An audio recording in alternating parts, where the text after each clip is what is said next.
승계조합원 청산금 양도세 신고 의무 및 계산 방법, 세금 해결에 감동을 더한 감동 파트너입니다.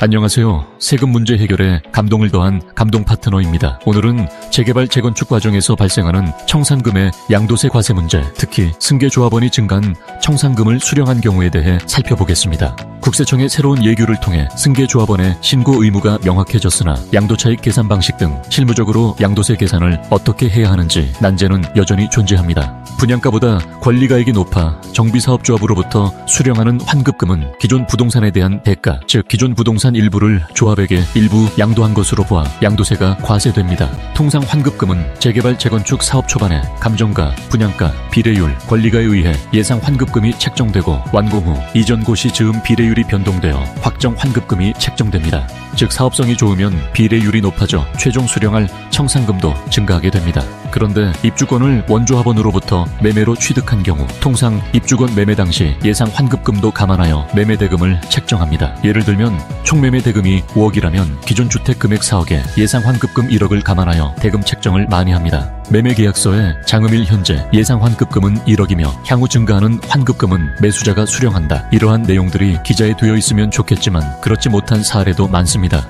만약 재개발 사업성이 좋아 비례율의 상승으로 최종 청산금도 증가한 경우에는 예상 환급 금액이 1억이었지만 2억으로 늘어나는 사례가 있습니다. 그럴 때 청산금에 대한 납세 의무자는 누가 될 것인지 명확하지 못한 부분이 있었습니다. 청산금 납세 의무자 관련 국세청의 기존 신규 예규를 잠시 살펴보겠습니다. 기존 예규에서는 청산금에 대해서는 원조합원에게만 신고 납부 의무가 있는 것으로 오해되는 경향이 있으나 실무상 청산금의 실제 소득 주체에 따라 청산금 납세 의무가 발생되는 것으로 판단을 했었습니다. 새로운 예규에서는 증가한 청산금에 대해 양도소득으로 보아 승계조합원도 양도세 신고 납부 의무가 있다라며 국세청에서 새로운 해석을 내면서 소득의 종류와 납세 의무자를 명확하게 표시했습니다. 하지만 청산금 실질 소득자한테 과세된다는 논리로 양도세로 과세된다는 건 이해가 되는데 실상 실무에서 승계조합원은 어떻게 양도세를 계산해야 되는지 명확하게 판단되지 않습니다. 앞으로 승계조합의 청산금 양도세 계산함에 있어 비과세, 장기보유 특별공제, 세율을 어떻게 적용해야 할지 개인적 의견과 함께 영상 올리겠습니다.